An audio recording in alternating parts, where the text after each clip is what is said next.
Good morning everybody. Sorry that you are upside down to us, so hopefully you can see us perfectly fine.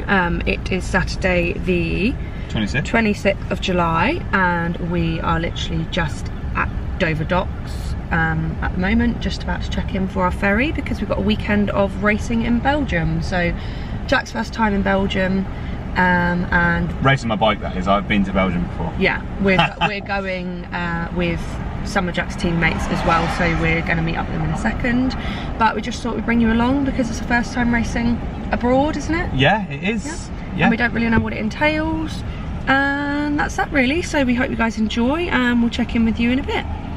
So I'm just about to have my breakfast. It's 8:30. We're just about to board the ferry. Jack's already had his brekkie this morning, but we have come fully equipped with breakfast for both days. Jack's got his pre-race rice, and then we're just gonna have to get lunch and dinner. So I'm just gonna eat this and then we're gonna head on to the boat. Less than 5 minutes to go before the start of the race. 2 minutes before the start, a bit more than 1 minute before the start.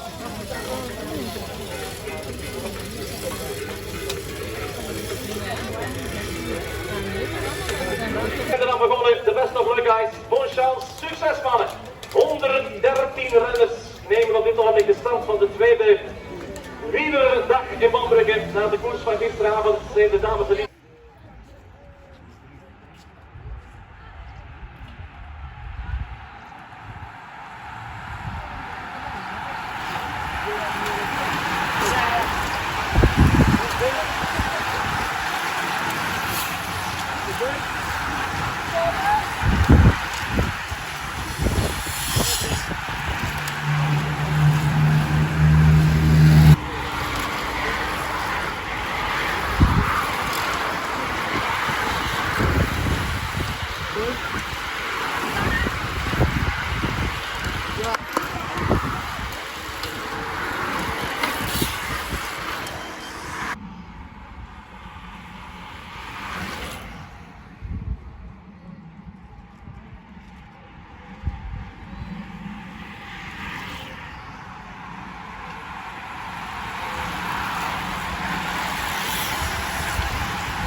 Die dan probeert die tweede plaats in de wacht te slepen. Dat gaat hem ook lukken, denk ik. Tweede inderdaad natuurlijk 47 en dat is Hugo Forsell. De derde plek is gegaan naar David de Smet. Dat zijn de jongens die op het podium gaan. Hij staat straks. Er werd hier wat gedrukt voor de andere keren plaats voor de top. De eigenlijke koers. En we hopen deze jongens ook maandag naar de start te krijgen. Want op maandag wordt die druk door de eerste categorie.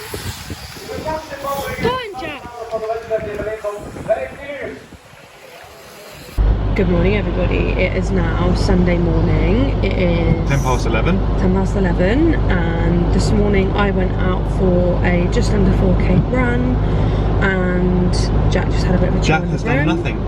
We then went down and had, I had a hot chocolate, Jack had a cappuccino, and we took our breakfast down because the other lads were having their breakfast in lobby, I suppose. But I just thought that we could give you a little update on how yesterday went, because obviously Jack did actually race yesterday. So yeah, take it away. Yeah, so really pleased with yesterday. Kind of come here, obviously we've still got a race today, so I don't want to speak too soon, but kind of come here provisionally for a really good training weekend because everyone says how hard the racing is in Belgium. So kind of came here knowing it was going to be a really, a tough day, a tough couple of days. And yeah, so it's kind of set off fairly near the back, which is always a big mistake in any race because in cycling you just get that sort of the concertina accordion effect that the people at the front are accelerating out of a corner while you're braking. So to keep up and stay with the ones in front, you're having to put out so much more power. So obviously there's a lot more power spikes which really fatigues the legs. But I was quite happy. First few laps, it was meant to be 15 laps, just slowly, you know, kind of trying to save my legs where possible and move up in the braking zones to some of the corners and just chip away and move forward. And then we got to, I think, about just nearly halfway, and I think it was actually, there was 2 crashes that happened in front of me and I managed to avoid them. It then caused the neutralisation for about an hour. I think the guy must have been quite badly hurt and he was like in the road. Obviously with modern cycling and any sport, but especially cycling, there's quite good like concussion protocol and medical support, so if someone's injured or not, you know, they're very careful and they won't do anything to further injure anyone, which is obviously the right thing to do. So then the race was stopped for a long period. Then we basically had the rest of that lap when we got going again neutralised, and then we started again for the final 5 laps. So the race was about 20k shorter than it should have been, which, to be honest, with how hard it was, I don't think was a big problem. I ended up 67th. I think there was 115 at the start, so in the middle. A lot of people dropped out. I'm really happy with that. Like I say, I just kind of tried to keep out of trouble. When you see a big nasty crash, it just reminds you that actually we're choosing to be here. This is meant to be fun, a hobby.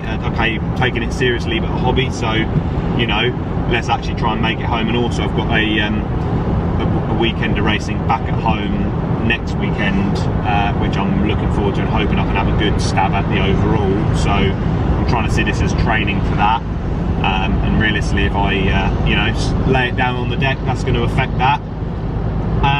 What else? Yeah, just absolutely surreal racing out in Belgium. It's true, like everything that is said and mentioned about Belgium racing is just true. It's just they're so passionate. Everyone in the local town is out on the street corners. All the roads are fully closed. You got, you know, the police support and escort and everything. It's done properly, and the entry, once you give your numbers back and get your money back, it's like £12 to enter for in the UK that would be 40-50 quid, and it's only a rolling roadblock. Now that's not a knock against British cycling. I know every country and every region has different restrictions and what they can do, but it's just, yes, surreal. I can see why the young aspiring pros end up moving out to Belgium and places like this to come and race, because there's just such frequent racing. And it's amazing. It's just such an experience. So yeah, I'm rambling on now. It was a really good day yesterday. Had a good bit of dinner and you know, nice easy evening and morning.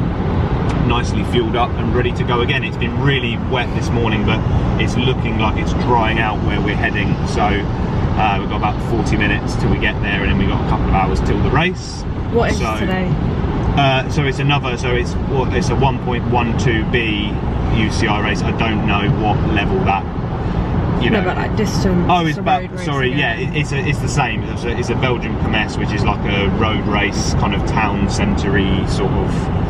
It's like a big criterion, basically. You know, like yesterday there was quite a lot of technical twisty stuff, a little bit of farm track, and then obviously some sort of more main roads. So I think it's similar sort of gig today, 110, 112 kilometres, which are the sort of speeds, and obviously it's not massively hilly. So it's sort of, I think yesterday we averaged at sort of, I think about 42, 43k an hour. So not, to be fair, there's been faster races. It just looks fast.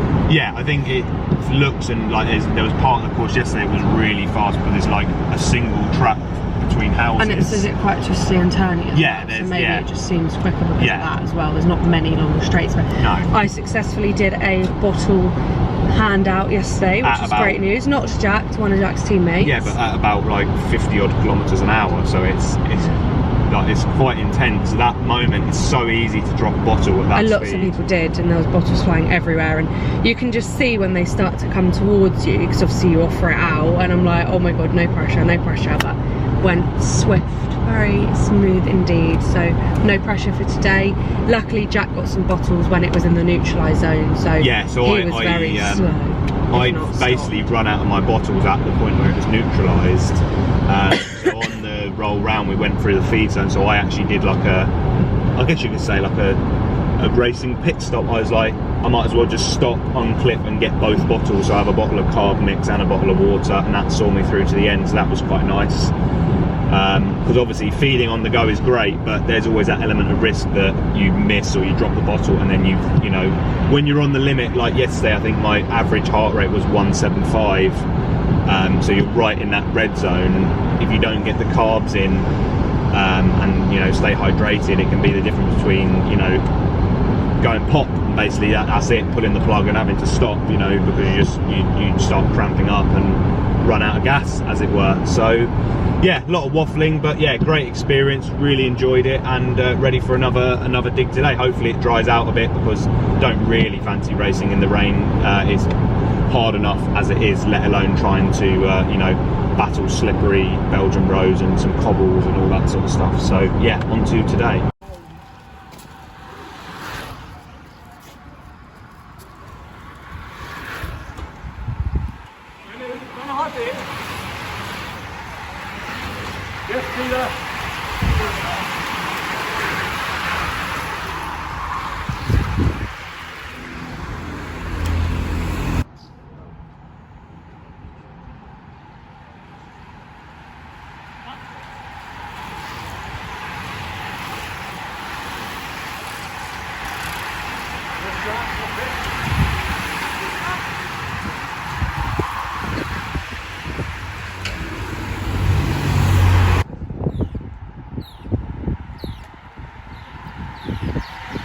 No, go on, Jack.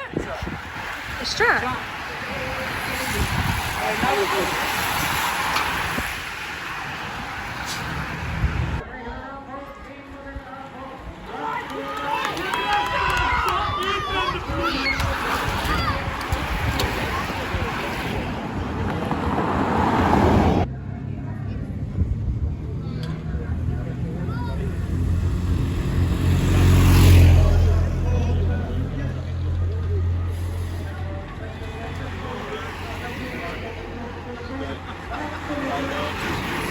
Go on, Jack.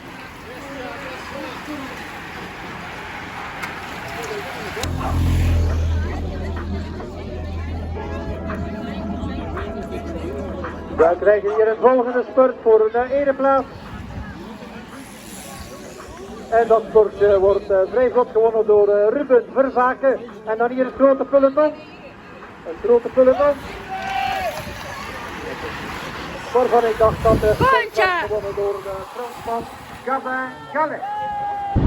Hello everybody, it is now 25 to 8 and we have literally just stopped off at a little beach bar kind of thing and grabbed a pizza because we've got a very late ferry home. I think it's 11 o'clock, did you say? 11, half 11, something like that. So that may have been the only opportunity to eat other than obviously on the boat, but the boat prices are extortionate. Anyway, just thought we'd give you a little debrief on the second race of the day. So over to you, Jack. Yeah, really happy with how it went. Luckily the weather passed this morning and it stayed dry.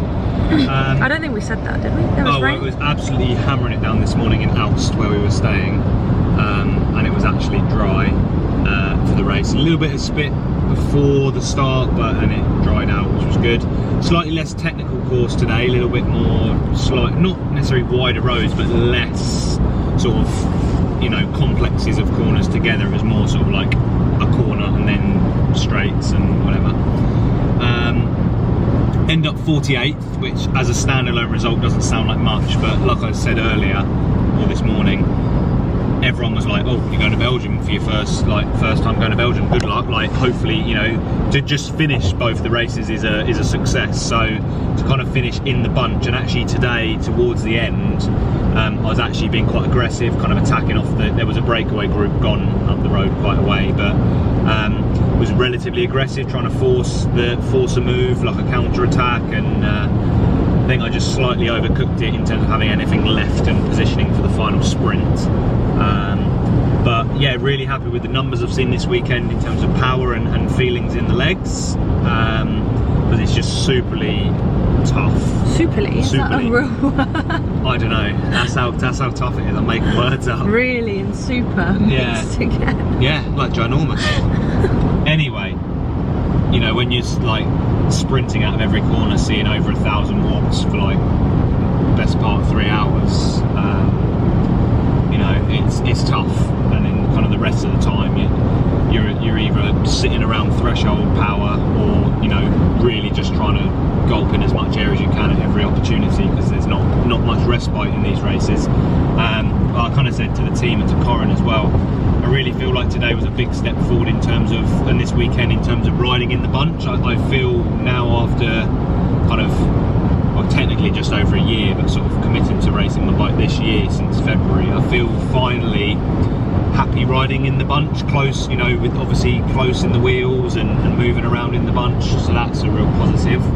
And I also feel it's the first time I really felt happy railing the corners, you know, fast, since my little off at the team camp in February. So it's taken some time, but I really feel you know, much more confident in my ability again, and trust in the tyres and the grip and everything, which is good, because obviously coming from motorsport I've got a good understanding and feeling of grip, but it really knocked my confidence.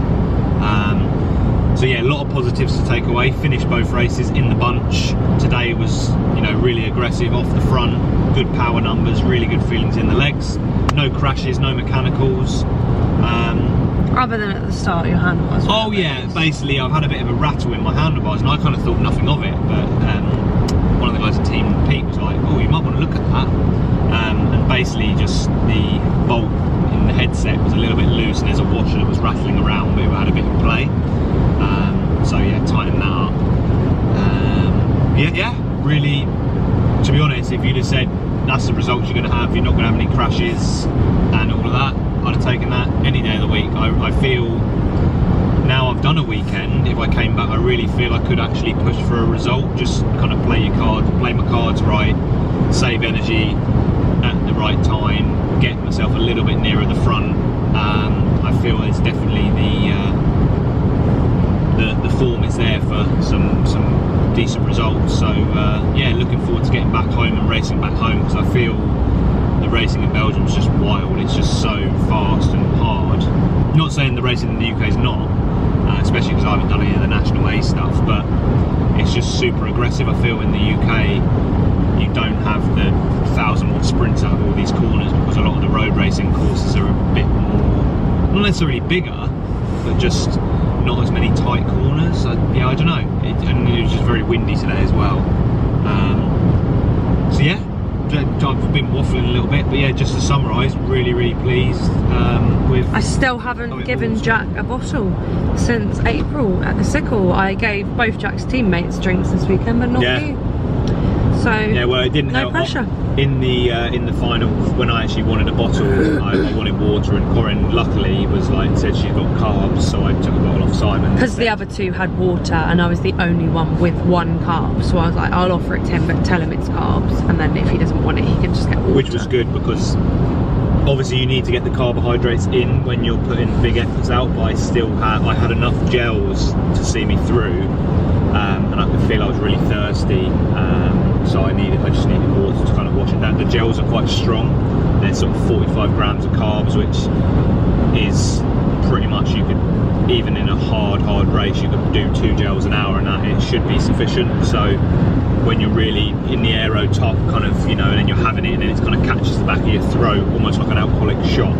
They taste nice, but when you're in that sort of, that mojo, you know, you're not just having it on a training ride, you kind of, and also not to keep the cost down, but I generally, when I'm training, just have sweets from Asda, because they're pence, you know, and if you have gels for all the training, like, it's good to train your gut to be used to what you eat during a race, but at the same time, when you're doing like lower intensity training, it seems a little bit impulsive and unnecessary to spend money on the gels, so I just fuel with sweets.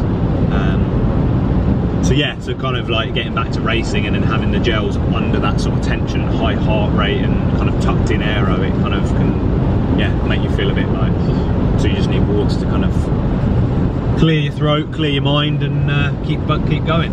Yeah, so we have got 40 minutes left of our journey, and then we're going to have to kill some time at the port before our ferry, but I think we'll probably end the video here. So short and sweet, but that is just like us, and we will catch you in the next one. So yeah, thank you guys for watching.